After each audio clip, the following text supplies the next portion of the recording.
और अब आपके सामने तस्वीरें दिखा रहे हैं उत्तर प्रदेश विधानसभा की, जहां पर मुख्यमंत्री योगी आदित्यनाथ पहुंचे हैं। आज सर्वदलीय बैठक बुलाई गई है।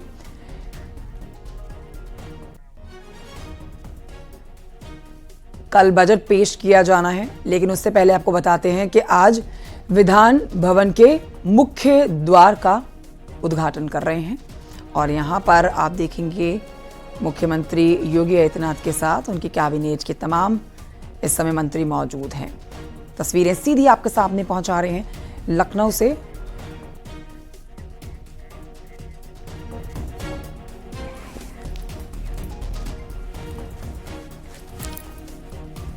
मुख्य द्वार का अनावरण हो रहा है विधान भवन के, जहां से ये तस्वीरें आप देख रहे हो। देखिए यहाँ पर प्रदर्शनी भी देखी जा सकती है।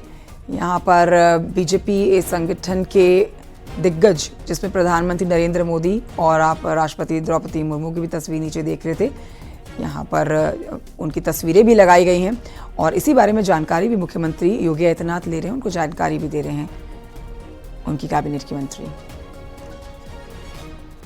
लखनऊ से सीधी तस्वीरें आ रही हैं। अलाउद्दीन और जानकारी देंगे। अलाउद्दीन, ये कार्यक्रम, इससे जुड़ी संपूर्ण जानकारी हमारे दर्शकों को दे। तस्वीरों में मुख्यमंत्री योगी आदित्यनाथ दिख रहे हैं जो कि जानकारी ले रहे हैं इसकी। देखिए, पूरी विधानसभा को लगातार उसकी समुद्रीकरण, उसको और ज्यादा हाईटेक बनाने का कार्यक्रम लगातार चलता रहा है और उसी दिशा में कुछ और जो भित्ति चित्र थे और जो मेन गेट था विधान भवन का, उसको अपग्रेड किया गया है। ये दो चीजों का अनावरण आज होना था। इस मौके पर मुख्यमंत्री भी उनके साथ मौजूद रहे, विधानसभा अध्यक्ष भी रहे, संसदीय मंत्री मौजूद रहे, कई दलों के विधायक, पोजीशन के विधायक मौजूद रहे। फिलहाल कार्यक्रम लखनऊ विधान भवन में चल रहा है। जो ट्रेडिशनल विधानसभा थी उसकी सूरत और सीरत बिल्कुल अब बदली बदली सी नजर आएगी। आप जो दीवारों पर विधानसभा के अंदर आएंगे, उन चित्रों पर कई सारे जो तमाम हिस्टोरिकल मोमेंट्स हैं उनको उकेरा गया है। साथ में जो भारतीय संस्कृति है उसके कई सारे पहलुओं से रूबरू कराया गया है। तो ऐसे में दो कार्यक्रम थे अभी विधानसभा की से चल रहा है। तो ऐसे में उससे पहले विधानसभा को न सिर्फ हाईटेक बनाया जा रहा है बल्कि सांस्कृतिक तौर से उसको और ज्यादा लोग याद रखें, उसकी हिस्ट्री को याद रखें और खास तौर से हजारों साल से भारतीय पुरातन संस्कृति चली आ रही है, उससे जुड़े हुए तमाम जो हिस्टोरिकल मोमेंट्स हैं उन तमाम चीजों को यहाँ की भित्ति यानी कि दीवारों पर उकेरा गया है। साथ ही न सिर्फ यहाँ की दीवारों पर हिस्टोरिकल मोमेंट है बल्कि वो सारे घटनाक्रम जो वेदों पुराणों में इनका जिक्र है, उन तमाम चीजों का भी जो है भित्ति चित्र यहाँ बनाया गया है। तो ऐसे में उन तमाम चीजों का मुख्यमंत्री फिलहाल अवलोकन कर रहे हैं। अनावरण फिलहाल पूरे कार्यक्रम का कर दिया है और फिलहाल वो अब इसके जस्ट बाद क्योंकि सर्वदलीय बैठक भी होनी है तो मुख्यमंत्री, विधानसभा अध्यक्ष, संसदीय कार्य मंत्री तमाम लोगों के साथ फिलहाल आगे जा रहे हैं जहाँ पर बैठक होनी है, सर्वदलीय बैठक होनी है। तो ऐसे में विधानसभा न सिर्फ अब पहले से बेहतर और खूबसूरत नजर आएगा बल्कि हिस्टोरिकल जो मोमेंट्स हैं हजारों साल पुराने, उन मोमेंट्स को भी विधानसभा की दीवारों पर उकेरा गया है। तो ऐसे में जिस व्यक्ति की आमद विधानसभा में होगी तो न सिर्फ विधानसभा को बेहतर तरीके से देख पाएगा बल्कि तमाम हिस्टोरिकल मोमेंट को समझने में भी जो है बहुत आसानी होगी। खासतौर से गीता के तमाम जो तमाम चीजों का जिक्र आता है, तमाम जो स्तंभों का जिक्र आता है, उन तमाम चीजों को भी विधानसभा की इन तमाम व्यक्तियों को उकेरा गया है। तो कुल मिलाकर के एक बड़ा कार्यक्रम था विधानसभा के अंदर। विधानसभा पहले से ज्यादा बेहतर, शानदार और खूबसूरत दिख रही है क्योंकि विधानसभा के भवन का अपना जो इतिहास है वो करीब 90 सालों का है। लेकिन इस बीच में कोई रिनोवेशन या उसको अपग्रेड करने का कोई ऐसा बड़ा कार्यक्रम में बड़ी चीजें नहीं करी गई थी। लेकिन आज के बाद से विधानसभा का जो मुख्य गेट है, पहले जो ट्रेडिशनल गेट था विधानसभा का जो कि लकड़ी का बना हुआ था, उसको भी पूरा चेंज कर दिया गया है। स्टील से हाईटेक गेट लगाया गया है। ये न सिर्फ कई कुंतल वजनी है ये गेट, बल्कि आप साथ से देखेंगे तो इस गेट को देखने के बाद आपको न सिर्फ तमाम आर्किटेक्ट बेहतर आपको दिखाई देंगे बल्कि आपको अंदर आने पर एक अच्छी फीलिंग और एक अच्छा माहौल भी मिलेगा और एक खुद के इतिहास को जानने का एक मौका भी मिलेगा। अलाउद्दीन, वैसे तो यहाँ पर विपक्ष के पास मुद्दे कई हैं।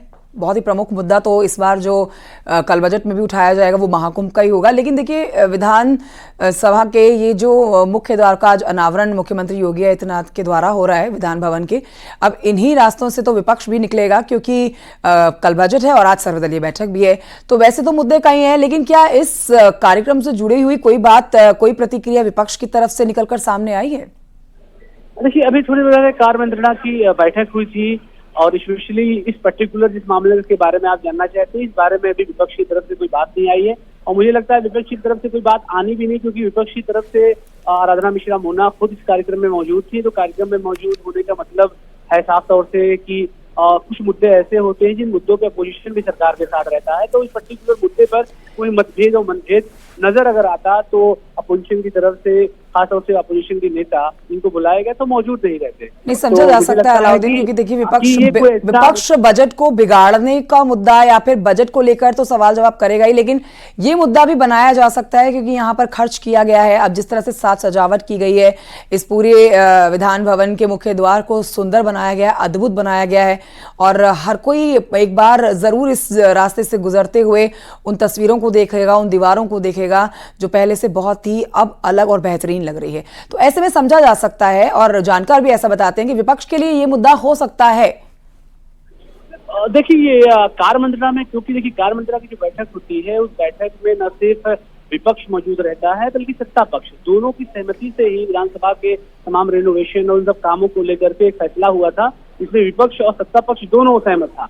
तो ऑलरेडी दोनों मुद्दों पर जब दोनों की सहमति बन गई थी, और ऐसे में उन तमाम जगहों पर अपोजिशन के लीडर भी मौजूद थे, उनकी तरफ से भी सहमति दी गई थी, तो ऐसा नहीं लगता है कि अब इन तमाम मुद्दों पर अपोजिशन कोई सवाल खड़ा करेगा। और सतत एक प्रक्रिया है अपग्रेडेशन की, चीजों को अपडेट करने की और विकासात्मक चीजों को लेकर के, क्योंकि विपक्षी नेता खुद मौजूद है, तो ऐसा नहीं महसूस होता है कि उनकी तरफ से कोई सवाल विधानसभा के अपग्रेड को लेकर के या उसमें कोई नई चीजें अगर डाली गई है या डिजिटल चीजों को किया गया है। ठीक है, करंट अपडेट दे दीजिए इस समय का अलाउद्दीन। इस समय क्या हालचाल है? क्या मुख्यमंत्री योगी आदित्यनाथ आज जो सर्वदलीय बैठक होने जा रही है वहां पहुंच चुके हैं?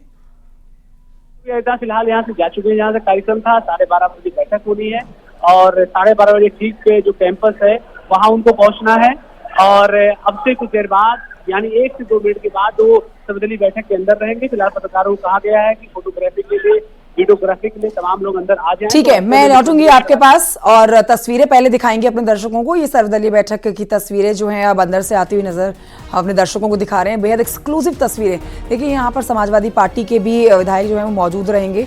सर्वदलीय बैठक कई मायनों में अहम है क्योंकि कल बजट पेश किया जाना है, और कहा यह जा रहा है कि कल का जो बजट है उसका आकार पिछले तमाम बजटों से सबसे बड़ा होने जा रहा है, जिस पर विपक्ष पहले ही सवाल खड़े कर रहा है। विपक्ष का कहना यह है कि महाकुंभ में जितना पैसा बताया गया, जितना खर्चा बताया गया और जितनी भीड़ बताई जा रही है उसके मुताबिक लोग नहीं पहुंच रहे हैं। अब वैसे ही सवाल बजट को लेकर भी विपक्ष उठा रहा है, लेकिन यहाँ पर मुख्यमंत्री योगी आदित्यनाथ सबसे इस सर्वदलीय बैठक में यही उम्मीद करेंगे कि बजट को शांतिपूर्ण तरीके से पेश किया जाए, उस पर चर्चा की जाए।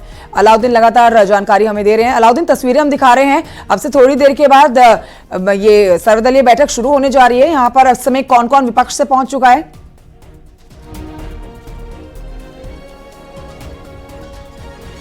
तो सर्वदलीय बैठक आज बहुत महत्वपूर्ण, क्योंकि अब थोड़ी देर पहले विधान भवन के मुख्य द्वार का अनावरण जो मुख्यमंत्री योगी आदित्यनाथ ने किया है, उसके बाद सर्वदलीय बैठक का कार्यक्रम है। ये बैठक जो है अब शुरू हो चुकी है। आप देखेंगे यहाँ पर सुरेश खन्ना और सतीश महाना, ब्रजेश पाठक इस समय इन तस्वीरों में मुख्यमंत्री योगी आदित्यनाथ के साथ नजर आ रहे हैं। अब ये बैठक बहुत अहम है क्योंकि कल बजट पेश किया जाना है यूपी सरकार की तरफ से। ऐसे में इस बजट का आकार पिछले बजट के आकार से बड़ा रहने वाला है और अपने आप में बहुत ही ऐतिहासिक बजट कल पेश किया जाएगा, जो कि कई लाख करोड़ का है। अब ऐसे में ये बजट जो कि हर क्षेत्र को ध्यान में रखते हुए, हर वर्ग को ध्यान में रखते हुए तैयार किया गया है, इस पर विपक्ष ने भी अपनी तैयारी की हुई है, लेकिन उम्मीद यही जताई जा रही है कि विपक्ष भी इसके ऊपर सहमति दिखाएगा और चर्चा करेगा। अलाउद्दीन से एक बार और जानकारी लेते हैं। अलाउद्दीन से हमने संपर्क साधा है। अलाउद्दीन, बैठक शुरू हो चुकी है, सर्वदलीय बैठक में विपक्ष से कौन कौन पहुंच चुका है? देखिए, नेता अपोजिशन माता प्रसाद पांडे मौजूद हैं और कांग्रेस की तरफ से राधा मिश्रा मोना मौजूद हैं। इसके अलावा जो भारतीय जनता पार्टी के एलाइज हैं, उनके सहयोगात्मक जो सत्तारूढ़ दल हैं, उन तमाम लोगों के प्रतिनिधि मौजूद हैं। खुद नेता सदन मुख्यमंत्री योगी आदित्यनाथ मौजूद हैं, विधानसभा अध्यक्ष मौजूद हैं और संसदीय कार्य मंत्री खुद मौजूद हैं।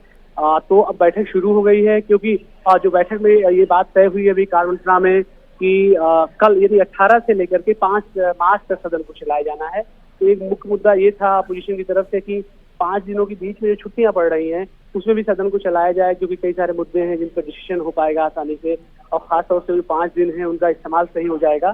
तो अब देखने वाली बात होगी कि इस कार्य मंत्रणा की बैठक के बाद जो तमाम मुद्दे उठाए गए हैं कि 5 दिनों को और सदन चलाया जाए एक्सट्रीम स्तर तक, तो ऐसे में क्या फैसला लेती है सरकार? सदन को चलाने का फैसला सरकार की तरफ से संसदीय कार्य मंत्री विधानसभा अध्यक्ष ही लेते हैं। लेकिन अलाउद्दीन, कोई जानकारी बजट का आकार कितना हो सकता है? क्योंकि अभी सोर्सेज ये बता रहे हैं कि अब तक का योगी सरकार का ये ऐतिहासिक बजट होने वाला है, जो कि सबसे बड़े आकार का होने वाला है। जी हाँ, बजट को लेकर के जो बातें हैं वो अभिलाषा बजट पिछली बार से ज्यादा बड़ा होगा। और ये भी कहा जा रहा है कि आजाद भारत के बाद, यानी उत्तर प्रदेश यूनाइटेड प्रोविंस के बाद उत्तर प्रदेश बना 47 के बाद, उसके बाद का अब तक का सबसे बड़ा बजट हो सकता है। यानी पिछली बार के बजट का आकार जो 5 लाख करोड़ से ज्यादा का था, उससे भी बड़ा हो सकता है। उसके कम से कम 15 से 20% की बढ़ोतरी देखी जाएगी। और खासतौर से जो कार्यक्रम है विकास से जुड़े हुए, उन पर एक बार प्रदेश सरकार फोकस करेगी और बजट के जरिए उन तमाम योजनाओं को न सिर्फ साकार रूप देने की कोशिश करेगी, बल्कि पैसे की कमी कहीं पर न आए, इस बात को भी फोकस करने की कोशिश करेगी।